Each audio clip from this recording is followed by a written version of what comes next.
नमस्ते। आज बहुत दिनों के बाद मैं आपके समक्ष वीडियो लेके आ रही हूँ। इसमें ऐसे प्रश्न हैं जो कभी न कभी अचानक ही कहीं से भी मेरे सामने आ जाते हैं और पूछने वाले को ये लगता है कि इसका जवाब मेरे पास होगा। ये बहुत बड़ी ब्लेसिंग्स है हमारे लिए, बहुत बड़ा आशीर्वाद है।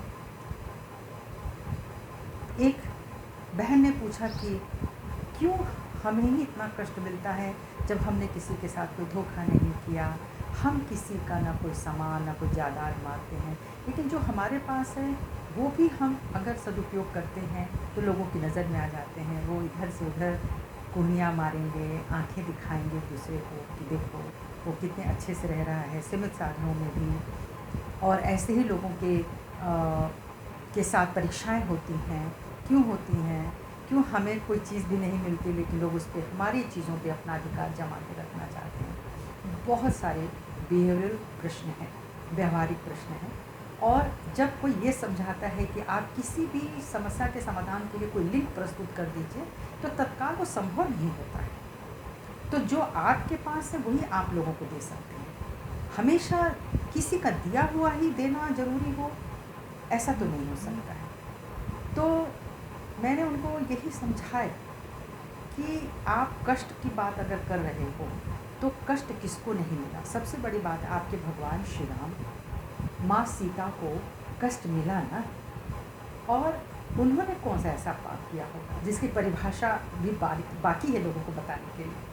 तो भगवान आते ही हैं या अवतार आते ही ये दिखाने के लिए कि संसार में आए हो तो बहुत तरीके के कष्ट मिलेंगे और मानव स्तर पर रहते हुए भी तुमको इस कष्ट से मुक्ति पाने का उपाय, और वो उपाय क्या है? वह है डिटैचमेंट। वो उपाय क्या है? वह है विनम्रता।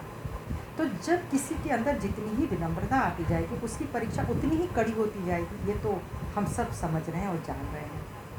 तो दूसरी बात है कि आप भीष्म पितामह को देखें, उनके जैसा महान राजा, दृढ़ प्रतिज्ञ, ऐसा क्या था जो वो बाणों की शैया पर ले गए और वो प्रभु को पहचान रहे हैं। वो प्रभु से बोल भी रहे कि कान्हा मुझे बताओ, मधुसूदन मुझे बताओ, मुझे बाणों की शैया क्यों मिली, मुझे मुक्ति क्यों नहीं मिली। जो कुछ त्रुटियाँ थीं जो उन्होंने बोला कि आपने जो किया वो ये था कि आप भरी सभा में जब द्रौपदी का चीरहरण हो रहा था, आप लाचार थे, आप मौन थे।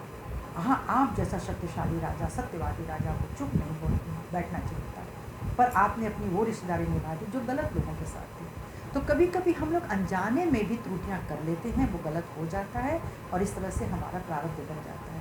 लेकिन मैं इतना विश्वास के साथ कह सकती हूँ कि जो अच्छे होते हैं चैलेंजेस उन्हीं के सामने होते हैं। जो हिम्मती होते हैं उनकी हिम्मत तोड़े जाते हैं, लेकिन उसके बावजूद वो सफल होकर दिखाते हैं। यही सबसे बड़ी ब्लेसिंग्स होती है। अंततः उन्हें सफलता मिलती है, अंततः उन्हें सम्मान मिलता है। आपका घोर अपमान होगा, लेकिन यदि आप वहाँ से हट जाते हैं, आप उन्हें छोड़ देते हैं, आप वहाँ पे रिएक्शन अप करना बंद कर देते हैं, तो एक समय आता है जब यही समाज आपको पहचानता है, यही समाज फिर आपकी तारीफ करता है, यही समाज फिर आपको मान देता है। और मैं इतना कहना चाहती हूँ कि जो आपका अपना है, मैंने अपने जीवन के बहुत सारे चैलेंजेस जो देखे हैं उसमें यही परमेश्वर ही समझाती है कि जो सिर्फ तुम्हारा सामर्थ्य था, जो तुम्हारा पुरुषार्थ था, वही सिर्फ तुम्हारा है। नहीं तो बाकी तुम युद्ध ही करते रह जाओगे, इससे भाई का भाई से, पिता का बेटे से और पति का पत्नी से, ये जायदाद, ये सब कुछ आप लड़ाई करते रह जाओगे, इसका कोई हल नहीं निकलता है। तो इसका मतलब है कि जो आपका है वो ही आपका पुरुषार्थ, आपका अपना है। झगड़े छोड़ दें, वहाँ से हटें, यही रिज़ल्ट है, यही परिणाम है। अदरवाइज़ कितना भी हम आपस में बातें कर लें, हम कितनी भी लड़ाई में लड़ लें, अंत में हमको शून्य ही बन जाना पड़ता है। जीतने के लिए शून्य बनना पड़ता है। सो मेरी बहन से भी यही प्रार्थना की कि आपके पास जो है आप उसको ज़रूर भोगें और बहुत ही स्वाभिमान के साथ भोगें, लेकिन यदि कोई उस पर आँख लगाता है आप उसके लिए परेशान मत हो। भगवती सबके साथ न्याय करती हैं, सबके साथ कब करती हैं, कैसे करती हैं, ये सब उनको पता है, इसलिए हमें बहुत परेशान नहीं होना है। मुझे बस इतना पता है, आप अगर अपने सही रास्ते चलते चले जाते हैं तो आपका पथ जो आज कंटक से भरा हुआ है, कांटों से भरा हुआ है, कल को निष्कंटक होगा, विश्वास करिए। लेकिन हमको किसी से बदला नहीं लेना है, हमको किसी को भरी सभा में अपमानित नहीं करना है। और हम जब इस तरह के दृढ़ विश्वास पे चलते हैं, हमारा भला होगा, अंत भला तो सब भला। बस इसी के साथ मैं इस वीडियो को समाप्त करती हूँ, क्योंकि उन्हीं के बाद समझ में आई और अंत में उन्होंने यही बोला कि हमें फिर किसी भी तरह का आशा और उम्मीद नहीं लगानी चाहिए, और सचमुच नहीं लगानी चाहिए। आप किसी से आशा और उम्मीद मत लगाएं, सिर्फ अपने से लगाएं, अपना कार्य करें। हाँ, आपसे जो प्यार बढ़ सकता है, मैं यही कहना चाहती हूँ अपने माध्यम से, हमारे सामने जो भी आएगा हम उसे गले से लगा लेंगे, और जो गलत होगा उसे ईश्वर सामने आने भी नहीं देंगे, उसे रोक देंगे। ये विश्वास हमको रखना है, हमारे अंदर है। इसलिए हमेशा अच्छे लोगों की तलाश है, हम अच्छे रहें, अच्छों के बीच में रहें, और क्या मेरा है क्या तेरा है, सब कुछ हमको छोड़ के निकल जाना है एक झटके में।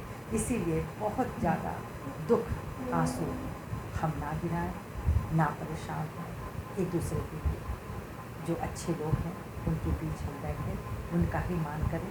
यही हमारे लिए बहुत बड़ा सौभाग्य है। सभी को